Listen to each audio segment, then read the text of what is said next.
Next question number 4 है, कहते हैं which term of the arithmetic sequence, ठीक है, इज़ 91, कि ये एक अरिथमेटिक सीक्वेंस चलता जा रहा है। इसमें फर्स्ट टर्म 1 है, सेकंड 4 है, थर्ड 7 है। तो कहता है अगर इसी तरह से अरिथमेटिक सीक्वेंस आगे कंटिन्यू रखें तो जो 91 है, ठीक है, ये इस अरिथमेटिक की कौन सी टर्म है, ठीक है। तो वो हमने टर्म का नंबर फाइंड करना है। स्टूडेंट इसका करते हैं सोल्यूशन। तो अरिथमेटिक सीक्वेंस को हम लिख लेते हैं 1 4 7।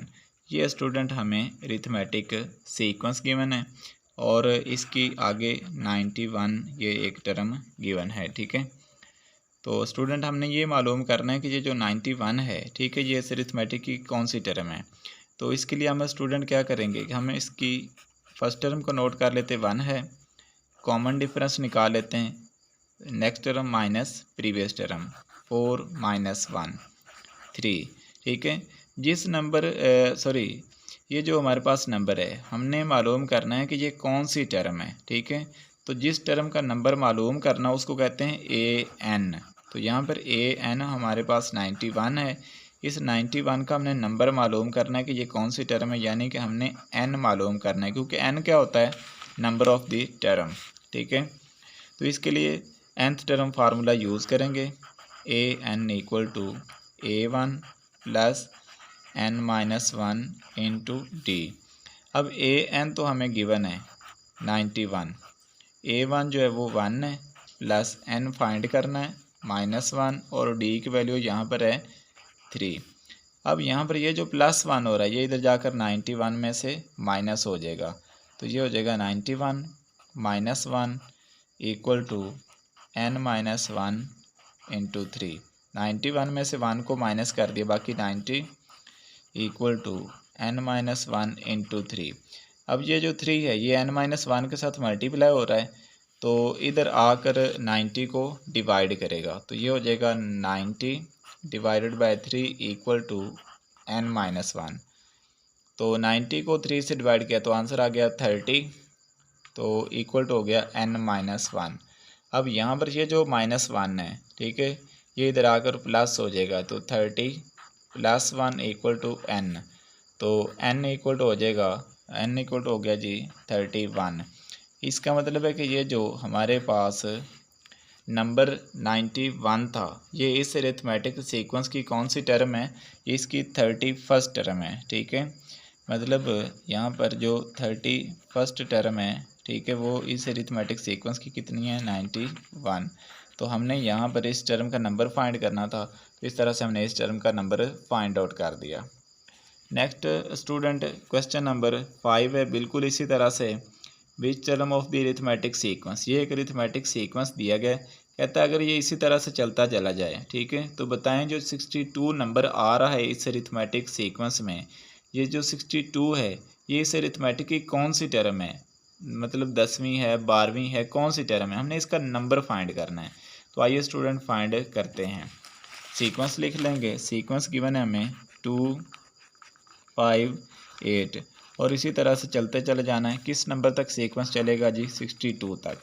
अब हमने ये मालूम करना है कि ये जो 62 है ये इस अरिथमेटिक की कौन सी टर्म है, इस टर्म का हमने ना नंबर फाइंड करना है। तो उसके लिए हम A1 नोट कर लेंगे, 2 है, कॉमन डिफरेंस फाइंड करेंगे, next term minus previous term, तो 5 - 2 3। तो जिस टर्म का नंबर फाइंड करना हो तो उसको कहते हैं AN। तो AN हमारे पास 62 है, तो यहाँ पर AN वाला फार्मूला लगाएंगे, यानी nth टर्म वाला। तो AN इक्वल टू होता है A1 + n-1 × d। AN हमारे पास 62 है, A1 हमारे पास 2 है, n-1 और d हमारे पास यहाँ पर 3 है। अब ये 2 इधर प्लस हो रहा है तो इधर आकर 62 में से माइनस हो जाएगा, इधर बच जाएगा n-1 × 3। 62 में से 2 माइनस किया 60 = n-1 × 3। अब ये जो 3 है ये n-1 के साथ मल्टीप्लाई हो रहा है, इधर आकर 60 को डिवाइड करेगा, इक्वल टू n-1। तो 60 को 3 से डिवाइड किया तो हमारे पास जो आंसर बन गया वो बन गया 20 = n-1। अब ये जो -1 है ये इधर आकर 20 में प्लस हो जाएगा, तो n इक्वल टू हो जाएगा 21। तो n इक्वल टू 21 होने का मतलब है कि ये जो टर्म है 62, ठीक है, ये इस अरिथमेटिक सीक्वेंस, ये जो अरिथमेटिक सीक्वेंस चल रहा है 2 5 8, ठीक है, ये इस अरिथमेटिक सीक्वेंस की 21st टर्म है, ठीक है ना। जैसे ये फर्स्ट है, ये सेकंड है, ये थर्ड है, आगे फोर्थ होगी, आगे फिफ्थ होगी। तो इसी तरह से ये जो 62 है ये इसी अरिथमेटिक सीक्वेंस की 21st टर्म है, यानी कि ये इसका 21 जो है इस टर्म का नंबर है। ये 21 वाले नंबर पर ये वाली टर्म हमें हासिल होगी। नेक्स्ट क्वेश्चन देखते हैं स्टूडेंट। यहाँ पर कहा गया क्वेश्चन नंबर हमारे पास है 6। Find the next 2 terms by term to term rule of arithmetic sequence. ये 2 अरिथमेटिक सीक्वेंस दिए गए हैं, इससे हमने आगे वाली 2 टर्म्स फाइंड करनी। जैसे ये पहली दी गई है, दूसरी और तीसरी टर्म दी गई है, हमने इससे आगे चौथी और पाँचवीं टर्म निकालनी है। तो आइए स्टूडेंट मैं आपको समझाता हूँ कि टर्म टू टर्म रूल के ज़रिए किसी भी अरिथमेटिक सीक्वेंस की आने वाली टर्म्स को कैसे फाइंड आउट करते हैं। तो स्टूडेंट यहाँ पर मैं इस अरिथमेटिक सीक्वेंस को राइट डाउन कर लेता हूँ। 2 4 सॉरी ये अरिथमेटिक सीक्वेंस नहीं है, अरिथमेटिक सीक्वेंस हमारे पास है 2 8 14, ठीक है। अब स्टूडेंट यहाँ से आगे मैंने इससे आगे वाली 2 टर्म्स को मैंने फाइंड आउट करना है, ठीक है। अब स्टूडेंट इसके लिए हमें क्या करना है, ये देखें, ये फर्स्ट टर्म है, ये सेकंड है, ये थर्ड है। मतलब थर्ड टर्म को कैसे रिप्रेजेंट करते हैं, A3, ठीक है। A3 हमारे पास 14 है। आपने कॉमन डिफरेंस नोट कर लेना है। कॉमन डिफरेंस कैसे फाइंड करेंगे, next term minus previous term, 8 - 2, common difference है 6। अब स्टूडेंट यहाँ पर A4 फाइंड करनी है, ठीक है। तो A4 क्या होगी, A3 में आप एक दफ़ा यहाँ पर, जैसे ये A3 है तो इसमें जो ही कॉमन डिफरेंस प्लस करेंगे तो इससे आगे वाली टर्म आ जाएगी। जैसे यहाँ पर देखें ना, इसमें पहले में कॉमन डिफरेंस अगर प्लस करें तो सेकंड टर्म हासिल हो जाती है। सेकंड में अगर कॉमन डिफरेंस प्लस करें, ठीक है, जैसे यहाँ पर कॉमन डिफरेंस है 6 का, ठीक है, तो थर्ड टर्म हासिल हो जाती है। तो हम अगर थर्ड में कॉमन डिफरेंस प्लस करेंगे तो हमें फोर्थ टर्म हासिल हो जाएगी। यानी फोर्थ टर्म कैसे हासिल होगी, थर्ड टर्म में कॉमन डिफरेंस जमा करने से। तो थर्ड टर्म क्या है 14 प्लस कॉमन डिफरेंस कितना है 6, तो फोर्थ टर्म क्या हो जाएगी 20। इसी तरह से अगर फिफ्थ टर्म फाइंड करनी तो वो किस तरह से हासिल होगी, वो होगी फोर्थ टर्म में कॉमन डिफरेंस जमा करने से। तो फोर्थ टर्म जो है वो हमारे पास 20 अभी हमने मालूम की है, प्लस कॉमन डिफरेंस है 6।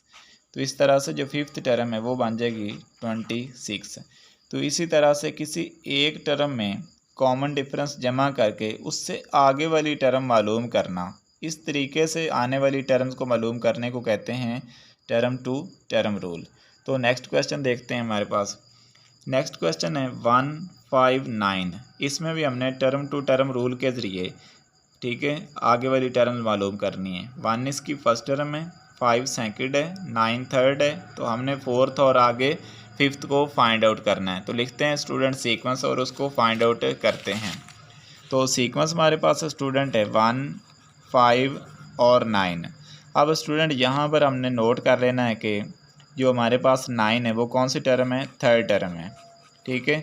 कॉमन डिफरेंस चाहिए होता है, तो कॉमन डिफरेंस कैसे फाइंड करते हैं, next term minus previous term, next term 5 - 1, common difference आ गया 4। अब स्टूडेंट यहाँ पर फर्स्ट टर्म है 1, सेकंड टर्म है 5, थर्ड है 9, ठीक है। फोर्थ कैसे हासिल होगी, फोर्थ टर्म हासिल होगी थर्ड टर्म में कॉमन डिफरेंस प्लस करने से।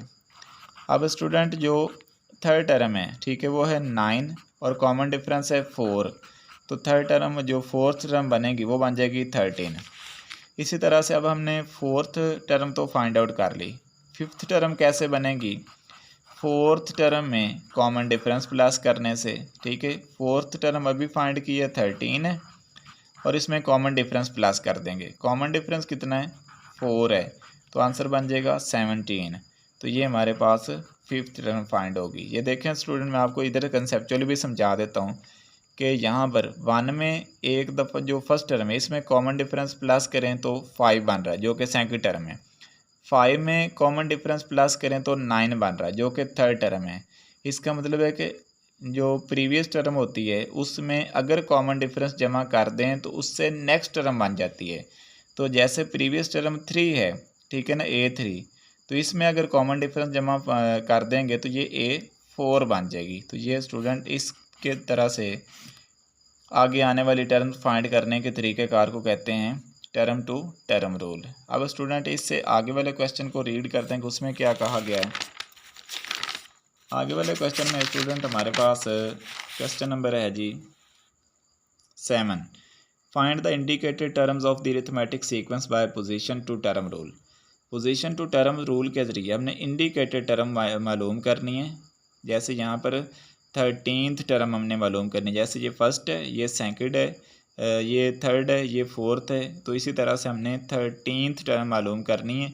तो उसके लिए हमने जो तरीका लगाना है वो हमने लगाना है जी पोजीशन टू टर्म रूल के ज़रिए ये वाली फाइंड करनी है। तो इसके लिए स्टूडेंट हमने एक टेबल बनाना होता है, ठीक है। पहले टेबल में हमने लिखना होता है टर्म की पोजीशन, ठीक है, और दूसरे टर्म में हमने टेबल लिखना होता है, ठीक है, टेबल लिखना होता है। तो यहाँ पर मैं टेबल लिख देता हूँ, ठीक है, और आगे हमने टर्म्स लिखनी होती हैं, ठीक है, कि जो टर्म्स हम हासिल करेंगे उन टर्म्स को हमने यहाँ पर लिखना होता है। यहाँ पर मैं टर्म्स लिख देता हूँ। अब स्टूडेंट सीक्वेंस हमारे पास जो मौजूद है, ठीक है, सीक्वेंस हमारे पास मौजूद है 15, ठीक है, उसकी पहली टर्म 15 है, सेकंड टर्म है जी 21, आगे थर्ड टर्म है 27, आगे 33 है, और इसी तरह से हमने चलते जाना है और 13th टर्म हमने फाइंड आउट करनी है। तो हम पोजीशन लिखेंगे पहली टर्म, दूसरी, तीसरी, चौथी। अब स्टूडेंट किसका टेबल पढ़ना है, ठीक है, टेबल पढ़ना होता है कॉमन डिफरेंस का। अब यहाँ पर कॉमन डिफरेंस देख लें, 21 में से 15 को माइनस करें तो 6 है, तो यहाँ पर हम लिख देंगे 6 टाइम्स टेबल। किसका टेबल पढ़ना होता है, जो कॉमन डिफरेंस है उसका टेबल पढ़ना है, ठीक है। तो 6 1 टाइम्स आर 6, ठीक है, 6 2 times are 12, 6 3 times are 18, 6 4 times are 24। यानी कि जिसका टेबल पढ़ना है उसको इन नंबर से मल्टीप्लाई कर देना है। 6 को पहले 1 से मल्टीप्लाई करेंगे, फिर 2 से, फिर 3 से, फिर 4 से, ठीक है। अब यहाँ पर पहली टर्म बने, पहली टर्म क्या है, 15 है, ठीक है। तो 15 कैसे बनेगा, ठीक है, 6 में 9 प्लस करने से 15 बन गया। नेक्स्ट आगे है 12, तो 12 में 9 प्लस कर देंगे तो ये 21 बन गया। 18 में 9 प्लस करेंगे तो ये 27 बन गया, ठीक है, यहाँ पर 27 सही तरह से लिखा नहीं गया। तो 24 में 9 प्लस कर देंगे तो 33 बन गया। इसका मतलब ये है कि हमने एक रूल यहाँ से हमें मिल गया है कि जो टर्म की पोजीशन है उसको 6 से मल्टीप्लाई करना है, जो आंसर आ जाए उसमें 9 को प्लस कर देना है, ठीक है। तो यहाँ पर हमारे पास जो रूल बन गया है, ठीक है, अब हमने रूल निकाली, उस रूल के ज़रिए हम फाइंड करेंगे। रूल क्या बन गया है, रूल ये बन गया कि हमने मल्टीप्लाई करना है, मल्टीप्लाई करना है जी पोजीशन, मल्टीप्लाई द पोजीशन, किसकी पोजीशन, टर्म की पोजीशन को, ठीक है, और किससे मल्टीप्लाई यहाँ पर करेंगे 6 से, क्योंकि 6 कॉमन डिफरेंस है, ठीक है, 6 से मल्टीप्लाई कर देंगे जी, और फिर उसमें ऐड करना है 9 एंड देन ऐड 9। तो अब हमने कौन सी टर्म फाइंड करनी है, हमने 13th टर्म फाइंड करनी है, ठीक है, मतलब ये जो 13वीं टर्म फाइंड करनी है। तो इसलिए टर्म की पोजीशन 13वीं होगी, तो हम टर्म की पोजीशन को 6 से मल्टीप्लाई कर देंगे, जो आंसर आएगा उसमें 9 प्लस कर देंगे, ठीक है। क्योंकि 13 से क्यों मल्टीप्लाई, क्योंकि ये 13वीं टर्म है, इसकी पोजीशन 13th है, ठीक है। तो 13 6 टाइम्स आर 78 और प्लस 9, तो ये हो गया जी 87। तो इसका मतलब है कि इस अरिथमेटिक सीक्वेंस की जो 13th टर्म है वो हमारे पास है 87। नेक्स्ट क्वेश्चन स्टूडेंट देखते हैं। नेक्स्ट में हमारे पास सीक्वेंस है 2, 9, 16, 23 और हमने इसकी 41th टर्म या 41st जो टर्म है वो फाइंड आउट करनी है पोजीशन टू टर्म रूल के ज़रिए। तो पहले सीक्वेंस लिख लेते हैं और फिर इसको सॉल्व करते हैं। सीक्वेंस है 2, 9, 16, 23 और इसी तरह से चलते जाना है और आगे एक टर्म आएगी जी 41th, इसका हमने मालूम करना है। तो उसी तरह से हम पहले पोजीशन लिखेंगे, ठीक है। फिर यहाँ पर अभी हमें मालूम नहीं कि हमने किसका टेबल पढ़ना है, ठीक है, कॉमन डिफरेंस का पढ़ना होता है और यहाँ पर आगे हमारे पास जो टर्म्स बनेंगी। अब पहली टर्म, दूसरी टर्म, तीसरी, चौथी, 4 टर्म्स हमें रूल मालूम हो जाता है। अब यहाँ पर स्टूडेंट कॉमन डिफरेंस देख लें 7 का है, क्योंकि 9 में से 2 को माइनस करें तो 7 आता है, कॉमन डिफरेंस 7 का है। तो यहाँ पर 7 का हम टेबल पढ़ेंगे, ठीक है, 7 का टेबल पढ़ेंगे। 7 को 1 से मल्टीप्लाई करें, 7 आंसर आ गया। 7 को 2 से करें, 14 आ गया। 7 को 3 से करें, 21 आ गया। 7 को 4 से करें, 28 आ गया। अब यहाँ पर हमें 7 नहीं चाहिए, हमें टर्म चाहिए। पहली टर्म हमें क्या चाहिए, पहली टर्म हमारे पास यहाँ पर बन रही है 2 और यहाँ पर बन रहा है 7। तो हमने अब 2 लाना है, तो 7 में से हमने 5 को सब्ट्रैक्ट करेंगे तो 2 बनेगा। अब जो नंबर सब्ट्रैक्ट या ऐड करना होता है वो आपने ये सोच कर करना होता है कि यहाँ पर फर्स्ट टर्म क्या है। जैसे यहाँ पर तो 7 बन गया था ना, लेकिन फर्स्ट टर्म थी 2। तो अब मैंने ये सोचना है कि मैं 7 में से कितना सब्ट्रैक्ट कर दूँ कि मेरी पहली टर्म बन जाए, क्योंकि यहाँ पर पोजीशन 1 लिखी हुई है ना। तो यहाँ पर लिखा हुआ है टर्म, यहाँ पर लिखा हुआ है पोजीशन 1, मतलब पहले नंबर पर जो टर्म आती है, ठीक है, वो यहाँ पर बननी चाहिए। अब इसी तरह से 14 में से 5 को माइनस करेंगे तो 9 बन जाएगा। 21 में से 5 को सब्ट्रैक्ट करेंगे तो 16 बन जाएगा, ठीक है। इस तरह से 28 में से 5 को सब्ट्रैक्ट करेंगे तो 23 बन गया। तो इसका मतलब है कि रूल ये है कि जो यहाँ पर कॉमन डिफरेंस है उसको पोजीशन से मल्टीप्लाई करना है, जो आंसर आ जाएगा उसमें से 5 को सब्ट्रैक्ट करना है, ठीक है। तो यहाँ पर रूल क्या बन गया है, रूल ये बन गया कि multiply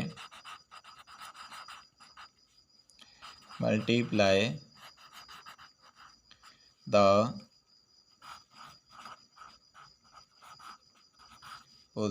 position by 7 and then, और फिर क्या करें, सब्ट्रैक्ट कर दें। कितना सब्ट्रैक्ट करना है जी, 5 सब्ट्रैक्ट करना पड़ रहा है हमें यहाँ पर, ठीक है। तो हमने मालूम करनी है जी यहाँ पर 41th टर्म, तो 41th पोजीशन है, ठीक है। कॉमन डिफरेंस 7 है तो 7 से मल्टीप्लाई कर देंगे और फिर 5 को सब्ट्रैक्ट कर देंगे। तो यहाँ पर 7 1 ज़ार 7, 7 4 ज़ार 28 और -5, तो ये आंसर बन जाएगा हमारे पास 282। तो ये इस अरिथमेटिक सीक्वेंस की 41th टर्म हो गई, ठीक है स्टूडेंट। तो इस तरह से ये हमने पोजीशन टू टर्म रूल के ज़रिए हमने इस अरिथमेटिक सीक्वेंस की 41th टर्म को फाइंड आउट कर लिया है। नेक्स्ट क्वेश्चन जो इसके एक्सरसाइज का लास्ट क्वेश्चन है, उसमें कहा गया find the indicated term of the arithmetic sequence. ये एक अरिथमेटिक सीक्वेंस गिवन है, इसके हमने इंडिकेटेड टर्म यानी कि जिस टर्म का उसने कहा गया है, जैसे इसमें 6th टर्म का कहा गया तो हमने 6th टर्म को फाइंड आउट करना है। तो स्टूडेंट यहाँ पर जो फर्स्ट टर्म है, ठीक है, यहाँ पर फर्स्ट टर्म जो है, ठीक है, वो 5 है, ठीक हो गया। कॉमन डिफरेंस 3 है और हमने 6th टर्म को फाइंड करना है। तो स्टूडेंट जब भी फर्स्ट टर्म और कॉमन डिफरेंस दिया गया हो और आपको डायरेक्ट कोई भी टर्म फाइंड आउट करने के लिए कह दे, छठी कह दे, 7वीं 8वीं, जो कोई सी भी टर्म कह दे, तो आपने स्टूडेंट उसके लिए nth टर्म फार्मूला यूज़ करना है, ठीक है। nth टर्म फार्मूला क्या होता है, an equal to a1 plus n-1 multiply d। अब a1 क्या है, फर्स्ट टर्म जो कि 5 है, प्लस n होता है टर्म का नंबर। तो यहाँ पर हमने कौन सी टर्म फाइंड करनी है, 6, तो इसलिए n की जगह पर 6 पुट कर देंगे, -1 और कॉमन डिफरेंस है 3 का। 5 प्लस 6 में से 1 माइनस किया 5 मल्टीप्लाई 3, तो ये हो गया 5 प्लस 15 और ये आंसर आ गया 20। तो इसका मतलब है कि इसकी जो 6th टर्म है वो क्या आ गई है जी 20। तो नेक्स्ट स्टूडेंट क्वेश्चन देखते हैं। नेक्स्ट में हमारे पास फर्स्ट टर्म 12 है, कॉमन डिफरेंस 2 है, हमने इसकी 5वीं टर्म फाइंड करनी है। तो स्टूडेंट बिल्कुल सेम वही क्वेश्चन है, ठीक है। जो फर्स्ट टर्म है वो हमारे पास 12 है, कॉमन डिफरेंस 2 का है, तो 5वीं टर्म मालूम करनी है, तो इसलिए n को 5 पुट कर देंगे और इसके लिए हमने 5वीं टर्म मालूम करनी है, तो nth टर्म फार्मूला यूज़ करेंगे। an equal to a1 plus n minus 1 into common difference. तो n को 5 पुट कर देंगे क्योंकि हमने 5वीं टर्म मालूम करनी। a1 12 है, 5 माइनस 1 और कॉमन डिफरेंस है 2 का, तो ये हो जाएगा 12 प्लस 5 में से 1 माइनस किया 4, 4 को 2 से मल्टीप्लाई कर देंगे, 12 4 2 8, तो इसकी 5वीं टर्म जो स्टूडेंट आएगी वो आएगी 20। तो ये इस अरिथमेटिक सीक्वेंस की 5th टर्म हासिल होगी इस तरह से। नेक्स्ट स्टूडेंट देखते हैं, एक क्वेश्चन में 5वीं टर्म पहली टर्म 5 है, कॉमन डिफरेंस भी 5 है, हमने इस अरिथमेटिक सीक्वेंस की 10वीं टर्म को फाइंड आउट करना है। तो ये स्टूडेंट बिल्कुल वैसे ही क्वेश्चन होगा जैसे हम पहले कर रहे हैं कि यहाँ पर जो पहली टर्म है वो 5 है, ठीक है, कॉमन डिफरेंस कितना है वो भी 5 है, मालूम क्या करना है इस अरिथमेटिक सीक्वेंस की 10th टर्म, यानी जो 10वें नंबर पर टर्म है उसको हमने मालूम करना है। तो स्टूडेंट इसके लिए हम क्या है कि n को 10 पुट कर देंगे क्योंकि हमने 10वीं टर्म मालूम करनी और n होता है टर्म का number. nth term formula use करेंगे an equal to a1 plus n minus 1 into d. तो n को 10 पुट कर देंगे, a1 हमारे पास 5 है प्लस 10 माइनस 1 और कॉमन डिफरेंस भी 5 है, तो ये हो जाएगा 5 प्लस 10 में से 1 को सब्ट्रैक्ट किया 9 5, तो 9 5 45, तो ये आंसर आ जाएगा 50। तो ये स्टूडेंट इसकी 10th टर्म बन गई A10। लास्ट क्वेश्चन 2.2 का है कि यहाँ पर फर्स्ट टर्म 9 है, कॉमन डिफरेंस 3 है और इसकी 15th टर्म को फाइंड आउट करना है, ठीक है। तो स्टूडेंट इसको सॉल्व करते हैं। अब जो फर्स्ट टर्म है वो है 9 और जो कॉमन डिफरेंस है वो है 3 है, n को 15 पुट करेंगे क्योंकि हमने 15th टर्म को फाइंड आउट करना है, ठीक है। तो यहाँ पर हमने करना क्या है कि 15th टर्म को हमने फाइंड आउट करना है। तो करते हैं सोल्यूशन, nth टर्म वाला फार्मूला यूज़ करेंगे, an equal to a1 plus n minus 1 into d. अब स्टूडेंट n को 15 पुट कर देंगे क्योंकि हमने 15th टर्म फाइंड करनी। a1 9 है प्लस 15 माइनस 1 और कॉमन डिफरेंस है 3, तो 9 प्लस 15 में से 1 माइनस किया 14 मल्टीप्लाई 3, तो 9 14 3 टाइम्स आर 42, तो 42 में 9 प्लस कर देंगे तो ये 51 बन जाएगा। तो ये स्टूडेंट इस अरिथमेटिक सीक्वेंस की 15th टर्म है, ठीक है स्टूडेंट।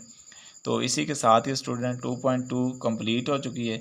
अगर आपको 2.2 से रिलेटेड किसी भी क्वेश्चन में कोई क्यूरी हो, कोई प्रॉब्लम हो या किसी क्वेश्चन की नहीं सही तरह से समझ आई हो तो वो स्टूडेंट आप मुझसे कांटेक्ट कर सकते हैं, ठीक है। मैं वीडियो में अपना व्हाट्सअप नंबर भी शेयर कर दूंगा, आप जब चाहें मुझसे कांटेक्ट कर सकते हैं, आपको तमाम मसाइल हल किए जाएंगे। तब तक के लिए स्टूडेंट अल्लाह हाफिज़।